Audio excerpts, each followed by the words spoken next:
The Love Song of J. Alfred Prufrock. C'io credessi che mia risposta fosse a persona che mai tornasse al mondo. Questa fiamma staria senza più schiose, ma perciò che giammai di questo fondo non torno viva alcun, si odo il vero, senza tema di infamia, ci rispondo.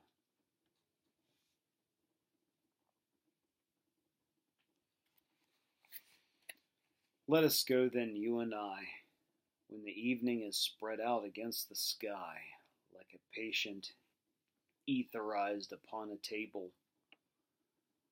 Let us go through certain half-deserted streets, the muttering retreats of restless nights in one-night cheap hotels and sawdust restaurants with oyster shells, streets that follow like a tedious argument of insidious intent,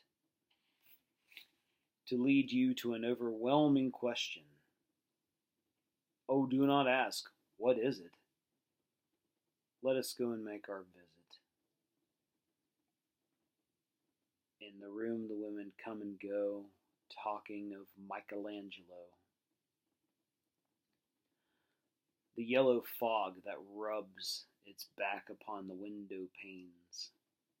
The yellow smoke that rubs its muzzle on the window panes, licked its tongue into the corners of the evening, lingered upon the pools that stand in drains.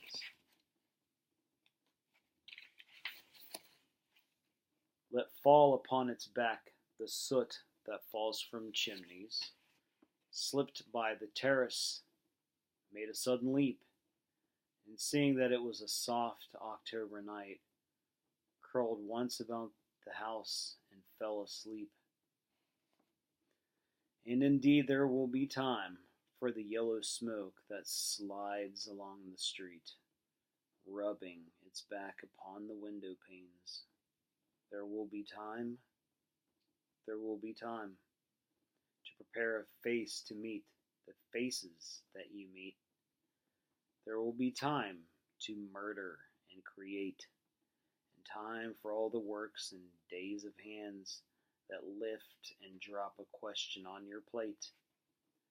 Time for you, and time for me, and time yet for 100 indecisions, and for 100 visions and revisions before taking of a toast and tea. In the room, the women come and go, talking of Michelangelo.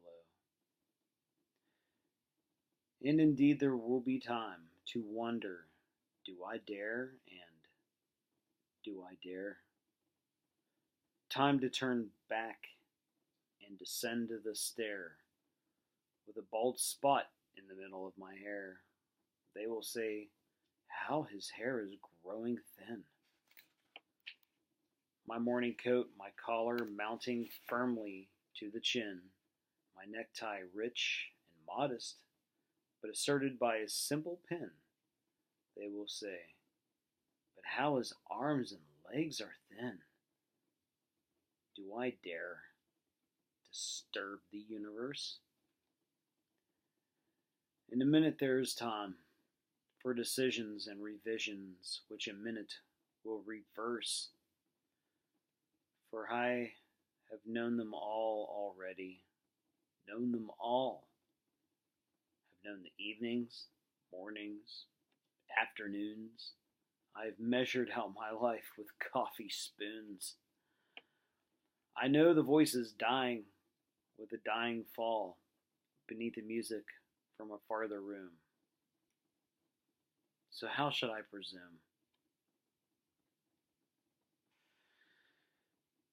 And I have known the eyes already, known them all, the eyes that fix you with a formulated phrase And when I am formulated, sprawling on a pin, when I am pinned and wriggling on the wall, then how should I begin to spit out all the butt ends of my days and ways? And how should I presume? And I've known the arms already, known them all. Arms that are braceleted in white and bare, but in the lamplight, down with light brown hair. Is it perfume from a dress that makes me so digress? Arms that lie along a table or wrap about a shawl. And should I then presume? And how should I begin?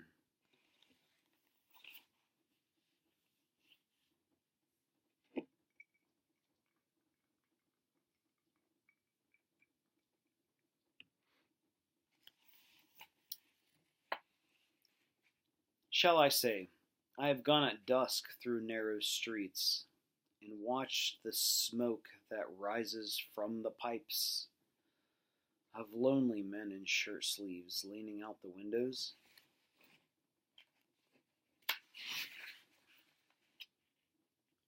I should have been a pair of ragged claws, scuttling across the floor of silent seas. In the afternoon, the evening sleeps so peacefully, smoothed by long fingers, asleep, tired, or it malingers, stretched on the floor here beside you and me. Should I, after tea and cakes and ices, have the strength to force the moment to its crisis? But though I have wept and fasted, wept and prayed, though I have seen my head, grown slightly bald, brought in upon a platter, I am no prophet, and here's no great matter. I have seen the moment of my greatness flicker, and I have seen the eternal footman hold my coat and snicker, and in short, I was afraid. And would it have been worth it, after all, after the cups, the marmalade, the tea, among the porcelain, among some talk of you and me, would it have been worthwhile to have bitten off the matter with a smile, to have squeezed the universe into a ball, to roll it towards some overwhelming question, to say, I am Lazarus, come from the dead, come back to tell you all. I shall tell you all. If one, settling a pillow by her head, should say that this is not what I meant at all, that this is not it at all.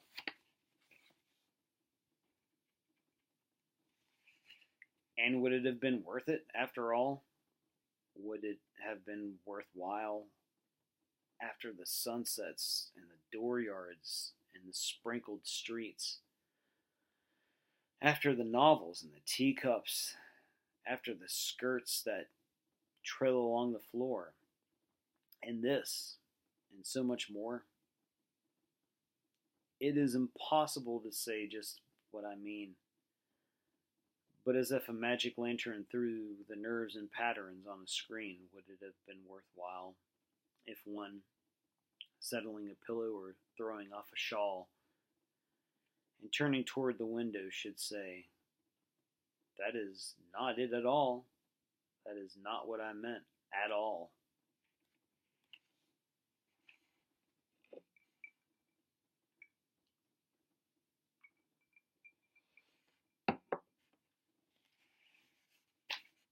No, I am not Prince Hamlet, nor was meant to be.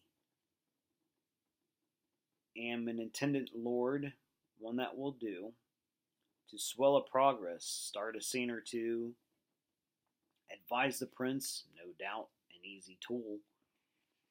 Deferential, glad to be of use, politic, cautious, and meticulous. Full of high sentence, but a bit obtuse. At times, indeed, almost ridiculous. Almost, at times, the full. I grow old. I grow old. I shall wear the bottoms of my trousers rolled. Shall I part my hair behind? Do I dare eat a peach? I shall wear white flannel trousers and walk upon the beach. I have heard the mermaids singing, each to each. I do not think they will sing to me. I have seen them riding seaward on the waves, combing the white hair of the waves blown back when the wind blows the water white and black. We have lingered in the chambers of the sea, by sea girls wreathed with seaweed red and brown, till human voices wake us and we drown.